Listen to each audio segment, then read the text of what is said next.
책을 성실하게 잘 읽는 분들을 보면 책의 첫 부분과 마지막 부분을 신경 써서 읽는 것을 볼 수 있습니다. 특별히 소설 같은 것을 읽을 때는요, 특별히 이 책의 첫 머리와 마지막 부분을 신경 써서 읽곤 합니다. 그럴 것 같습니다. 저만 해도 설교문을 작성을 하기 시작하면 첫 문장 쓰는 데에 많은 시간이 들어가고요. 마지막 문장을 쓰는데도 비슷한 경험을 하게 됩니다. 그런데 작가들의 이야기들을 들어보면 대체적으로 첫 문장 쓰기가 참 어려웠다고 합니다. 그리고 마찬가지로 마지막 문장을 쓰는 것 역시 쉽지 않다고 합니다. 그래서 책을 구성하는 문장들 중에서 첫 문장과 마지막 문장이 아마도 제일 많은 노력을 그리고 에너지를 들인 부분이 아닐까라는 생각이 듭니다. 그래서 이 첫 부분과 마지막 부분을 신경 써서 잘 읽게 되면 그 책을 썼던 그 작가의 생각들, 의도들을 파악하는 데에 조금 더 많은 도움을 얻을 수가 있습니다. 성경도요, 책이잖아요. 66권으로 되어 있기는 하지만 이 성경책을 한 권의 책으로 생각을 한다면 마찬가지로 우리가 성경을 볼 때에도 처음 시작 부분과 마지막 부분을 신경 써서 보아야 합니다. 처음이 어디일까요? 처음은 창세기입니다. 마지막은요, 요한계시록입니다. 그런데 우리 삶 속에서, 우리의 신앙생활 속에서 문제가 하나 있습니다. 우리는 창세기에 대해서는 제법 공부를 많이 합니다. 그리고 사전 지식도 제법 있습니다. 그런데 요한계시록에 대해서는 잘 모릅니다. 사실 공부하기가 두렵기도 한 부분이 이 요한계시록이거든요. 그런데 말씀드렸던 것처럼 하나님의 의도를 잘 파악하기 위해서는 처음과 마지막이 중요하단 말이죠. 그러다 보니까 제가 여러분들께 권해드리는 것은 기회가 된다면 또 건강하게 성경 공부를 할 수 있는 기회가 있다면 꼭 요한계시록을 공부해 보시기를 권해드립니다. 저희 청년부에서는요, 매일 순 이 큐티집을 가지고 지난 7월과 8월 2달 동안에 이사야서를 묵상하고 있습니다. 이번 주에 이제 이사야서가 66장으로 마무리가 되는 주간이라서 그러면 이사야가 마무리되는 이 시점에서 한번 이사야의 마지막 부분을 설교를 통해서 이 시간을 통해서 여러분들과 살펴보면 참 의미가 있겠다라는 생각을 해보게 되었습니다. 우리가 이 마지막 부분을 잘 살펴보게 되면 하나님께서 이사야 선지자를 통해서 어떠한 의도가 있으셨는지를 조금 더 명확하게 볼 수 있을 것이라고 생각이 듭니다. 자, 오늘 읽었던 본문 이사야 66장 15절부터 24절까지는 주님의 마지막 날에 대해서, 마지막 때에 대해서 이야기를 하고 있습니다. 그래서 마지막 때에 대해서 두 가지 정도의 토픽이 나와 있는데, 첫 번째는 15절부터 17절까지 말씀인데요.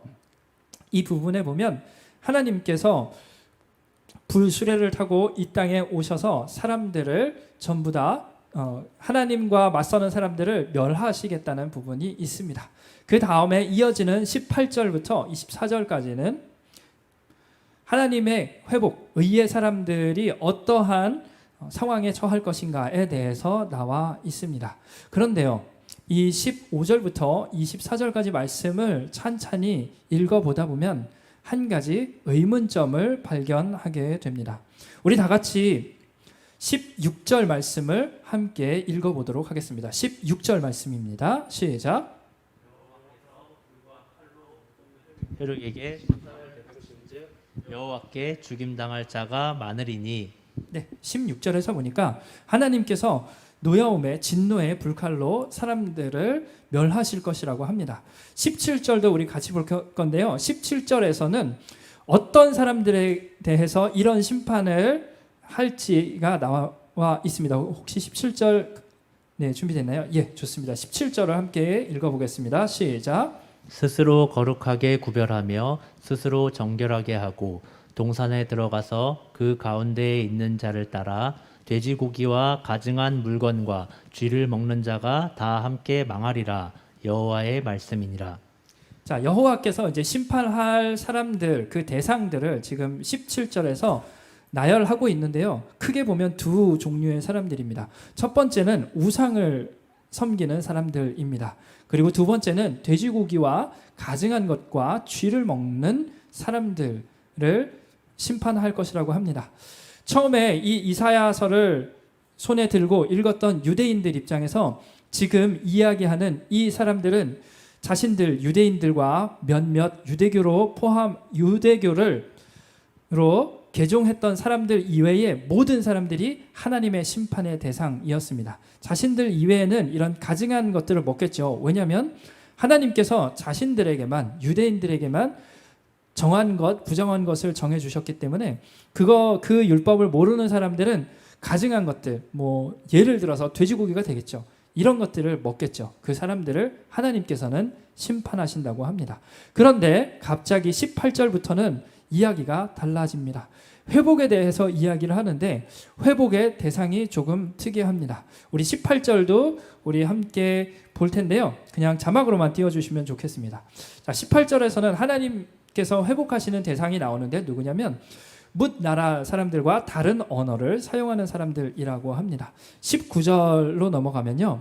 19절 중반부에 보면 하나님이 또 회복시킬 사람들이 누구냐면 19절에는 하나님의 명성을 듣지 못한 사람, 그리고 하나님의 영광을 보지 못한 사람들에게 사람들을 보내서 나의 영광을 보게 할 것이다 라고 이야기를 합니다. 자, 또 이 이사야서를 처음 읽었던 사람들의 시점으로 돌아가서 과연 그 사람들에게 다른 언어를 쓰는 사람들은 누굴까요? 또한 그 사람들에게 있어서 하나님의 명성을 듣지 못한 사람들, 하나님의 영광을 보지 못하는 사람들은 누굴까요? 그 사람들은 17절에서 나와 있던 그 돼지고기를 먹는 사람들, 가증한 것들을 먹는 사람들, 그리고 우상 숭배를 하는 이방인들, 자신들을 제외한 그 이방인들이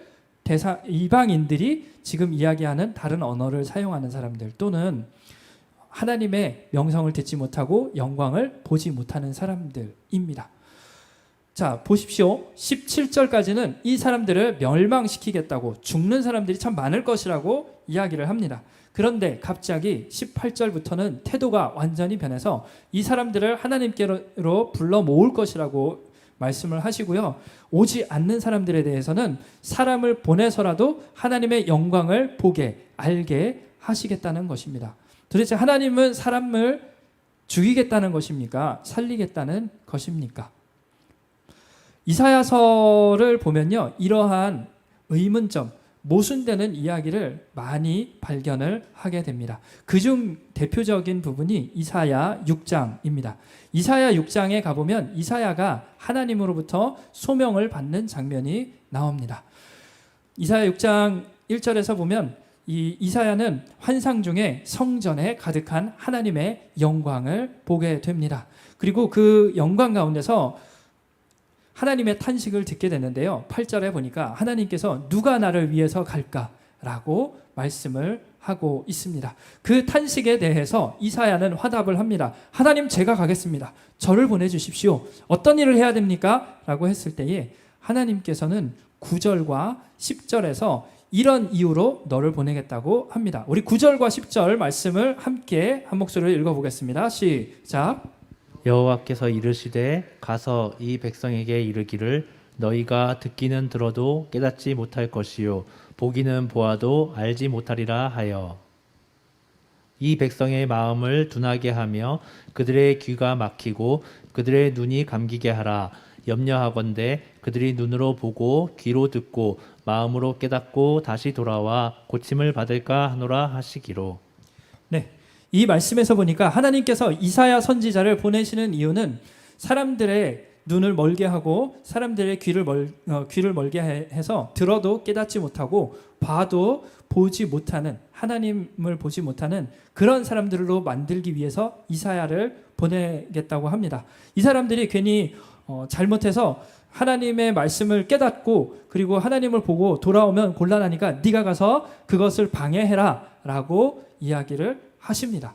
그런데 이렇게 보낸 이사야의 입에서 선포되는 말씀은 어떤 것이었냐면 하나님에 대한 말씀이었습니다. 하나님께서 이스라엘 백성들을 보면서 너희들 그렇게 살면 안 돼 라고 하니까 너희들 똑바로 살아라 라고 하는 메시지였습니다. 우리가 잘 아는 말씀 중에 두려워하지 말라, 놀라지 말라, 나는 너의 하나님이 됨이라, 내가 너를 강한 의로운 오른손으로 꽉 붙들어 줄게, 이런 이야기들이 있습니다.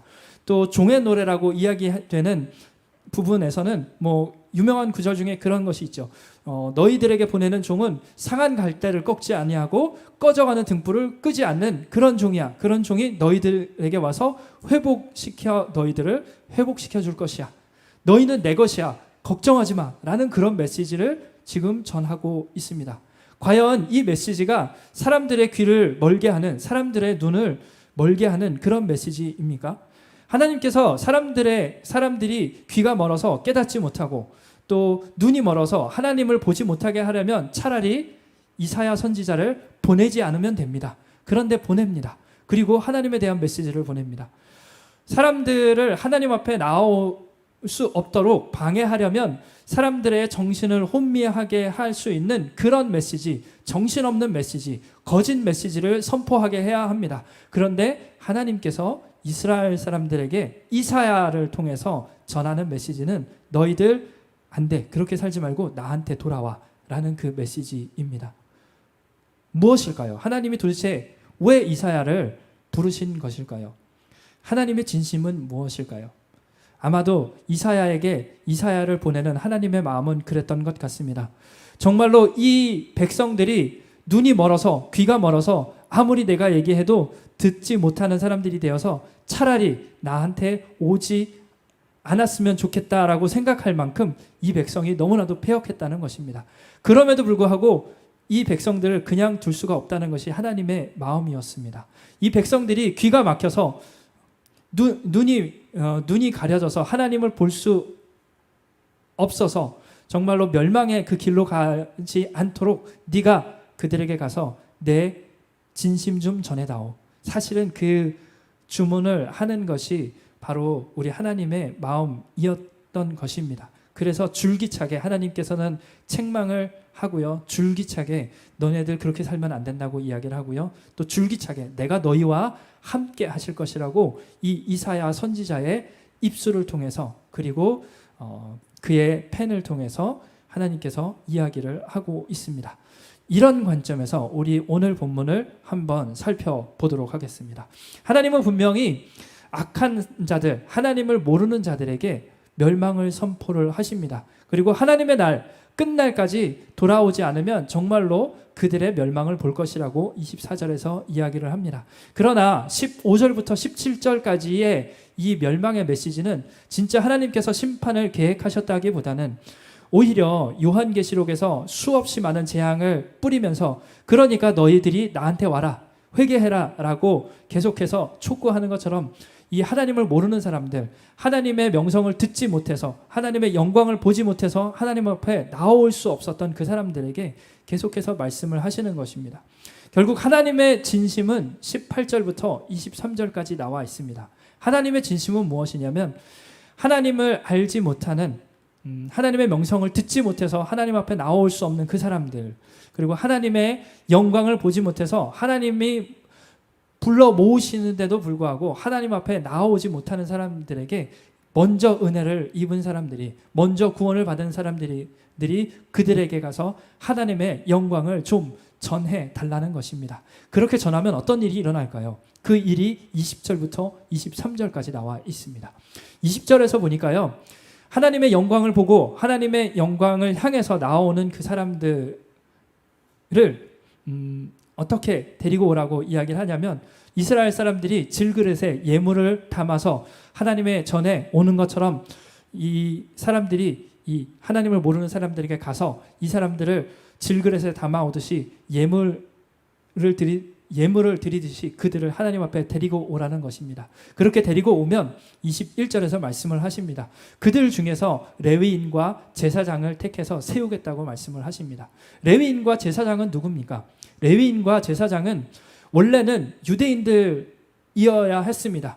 유대인들 가운데 레위 지파 속해 있어야 했고요. 제사장이 되려면 그 중에서도 아론의 자손들만 제사장이 될 수 있었습니다. 그런데요, 이 혈통의 벽을 무너뜨리겠다는 겁니다. 이방의 사람들이, 하나님을 알지 못하는 사람들이 이제 하나님 앞으로 몰려오면, 그 날이 되면 이제 누구든 제사장이 될 수 있다는 것입니다. 제사장이 누굽니까? 그냥 제사만 드리는 사람이 아니라 하나님과 또 하나님을 모르는 사람들, 또 하나님과 백성들 사이를 연결해 주는 사람이 바로 제사장인데요. 그 역할을 혈통이 아니라 이제 믿는 사람들이라면, 하나님 앞에 반응하는 사람들이라면 그 일을 행하시겠다고 하시는 것이 우리 하나님의 말씀입니다. 그렇다면 여기서 나오는 그 주님의 때, 쉽게 말해서 우리가 마지막 때라고 하는데요. 그때는 과연 언제일까요? 그때는 앞으로 시간이 엄청나게 지난 그 먼 미래가 아니라 사실은 지금이 마지막 때입니다. 한번 여러분들 생각을 해보시면 이해를 하실 텐데요. 예수님께서 승천하신 이후에 제자들은 땅 끝까지 이르러 복음을 전하라는 그 말씀을 따라서 하나님을 모르는 사람들에게 나아갔습니다. 그리고 하나님을 전하기 시작했습니다. 그들이 나아가는 사람들은요, 18절과 19절에 나오는 그 사람들이었습니다. 하나님의 명성을 듣지 못하고 하나님의 영광을 보지 못해서 하나님 앞에 나올 수 없는 그 사람들을 향해서 나아가기 시작했습니다. 그 사람들 중에 일부가 우리였습니다. 우리도 100년, 150년 전에는요, 하나님의 명성을 듣지 못하는 사람들이었고요, 하나님의 영광을 보지 못하는 사람들이었습니다. 그런데 많은 믿음의 선배들이 우리 가운데 옴으로 인해서 우리가 하나님의 명성을 듣게 됐고요, 하나님의 영광을 보게 되었습니다. 그래서 우리는 지금은 먼저 구원받은 자로서 이 자리에 서 있습니다. 그럼에도 불구하고 지금 우리 주위에는 여전히 많은 사람들이 하나님의 영광을 보지 못하고 있습니다.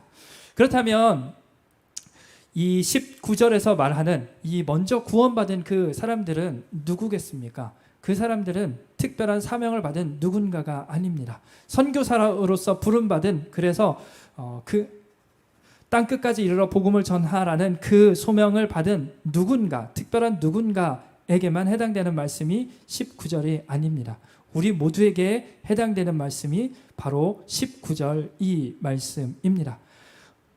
조금 전에 말씀드렸던 것처럼요, 전 세계에는요, 아직도 소위 말하는 미전도 종족이라고 불리는 그런 사람들이 너무나도 많습니다. 여전히 하나님이 누구이신지를 듣지 못하고 보지 못하는 사람들이 많습니다. 전 세계만 그럴까요? 우리 주변에도 사실은 그렇습니다. 여러분들, 우리 주변 사람들이 하나님을 잘 안다고 생각하십니까? 이미 하나님의 명성을 많이 듣고 그 영광을 보았다고 생각하십니까? 그렇지 않습니다. 물론 그들의 귀에 그런 이야기들이 얼핏 들렸을지 모르겠습니다. 교회라는 곳이 어떤 곳인지, 예수님이라는 분이 어떤 분이신지 얼핏 알기는 하겠지만요, 그들의 알문, 그들의 들음은 약간의 정보일 뿐, 그것이 그들의 영혼 가운데서 들려진 메시지가 아직까지는 아닙니다. 그들을 향해서 누군가는 나아가서 그 하나님의 영광을 보여주어야 합니다. 누군가는 그들에게 가서 하나님이 어떠한 분이신지를 들려주어야 합니다. 우리 주변에서도 말입니다. 결국은 우리가 해야 될 일은 너무나도 많습니다. 멀게는 저 땅끝에서부터 시작해서 가까이는 우리와 함께 공부하고 우리와 함께 일하는 그들도 우리가 영광을 전해주어야 하고 명성을 들려주어야 할 그 사람들인 것입니다. 여러분들, 선교는 특별한 누군가에게만 주어진 사명이 아닙니다. 사명자만 감당하는 것이 선교는 아닙니다. 선교에는 참 다양한 차원의 선교가 있습니다. 가장 쉽게 볼 수 있는 것이 우리가 흔히 이야기하는 선교사님들의 그 사역입니다. 그런데요, 그 사역만 가지고는 선교가 이루어지지 않습니다. 누군가는요, 교회에서 사람을 길러내서 선교사로 키워내는 사람이 있어야 합니다. 누군가는 당신을 통해서 저 멀리 있는 사람들이 당신을 통해서 복음이 필요하다는 그 메시지를 전해줄 사람이 필요합니다. 또 어떤 사람들은요, 선교사를 후방에서 지원해 주어야 합니다. 물질로 지원해 주어야 하기도 하고요, 또는 여러 가지 교육 프로그램이나 그 외에 다른 여러 가지 모습들로 후방에서 이 선교사님들을 지원해 주어야 하는 사람들이 있습니다. 또 어떤 경우에는요, 이 외국인들이 우리나라로 옵니다. 우리나라에 수많은 외국인 노동자들 또한 있지 않습니까? 그들 역시 다가가야 할 사람들이 필요합니다. 우리가 신경 쓰지 않으면 그들에게 복음을 전할 사람은 없습니다. 그리고 또 한 가지 중요한 선교의 모양이 하나가 있습니다. 그것은 바로 기도입니다. 우리가 기도하지 않는다면, 우리가 현지에서 일하는 선교사님들을 위해서 기도하지 않는다면, 현지 교회를 위해서, 현지 목회자를 위해서 기도하지 않는다면, 현지에 있는 신자들, 그리고 신자가 될 가능성이 있는 사람들, 아직 가능성은 없지만 하나님이 눈을 열어주시기를, 귀를 열어주시기를 우리가 기도해야 되는 그 사람들을 위해서 기도하지 않는다면, 아무리 선교 현장에서 열심을 다해서 일한다 할지라도 그 일들은 이루어질 수가 없습니다. 그래서 여러분, 오늘은 이 예배 때 이 선교의 여러 가지 모양 중에 한 가지를 우리가 실천해 보고자 합니다. 바로 기도입니다. 여러분들 아마도 뉴스를 통해서 아프가니스탄에 대해서 많이 보셨을 것입니다. 제가 영상을 찾기도 하고 자료들을 좀 찾다가 이미 영상이 참 많은데, 이미 기사화된 것들이 참 많구나라는 생각에 굳이 제가 그런 참상의 모양들을 보여드리지는 않도록 하겠습니다. 혹시 궁금하시면 더 찾아보셔도 좋겠습니다. 자, 상황이 참으로 심각한데요. 그런 생각을 해보았습니다. 하나님께서 하나님에게 맞서는 사람들은 무조건 심판하고 의인들을 구원하시려고 한다면 1순위로 심판받아야 할 사람들이 이 탈레반 아닌가라는 생각을 해보았습니다.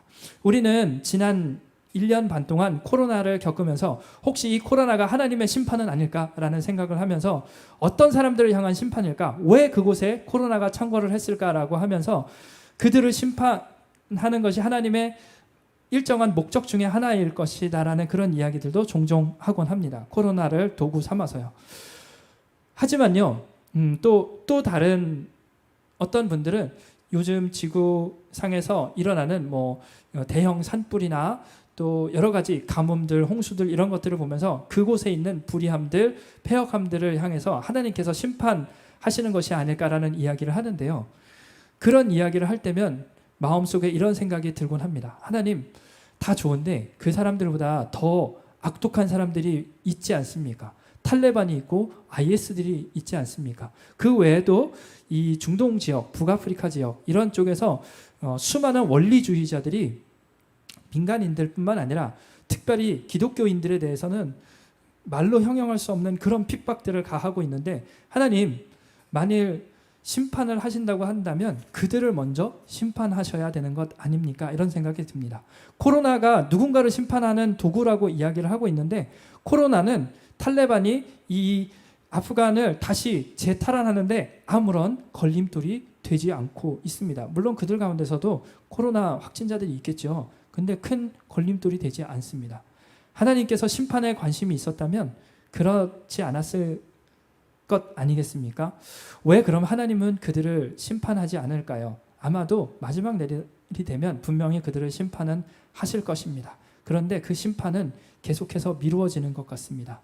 왜냐하면 그들 가운데도 우리 하나님 앞에 회개하고 다시 돌아오기를 하나님께서는 기다리고 계시기 때문입니다. 그 영혼들도 정말 하나님과 맞서고 있고 기독교를 핍박하고 있고 기독교인들을 때로는 처형하는 그렇게 악독한 사람들임에도 불구하고 하나님께서 그래도 그들이 돌아오기를 바라고 있는 것이 오늘 우리가 함께 살펴본 하나님의 진심 아니겠습니까?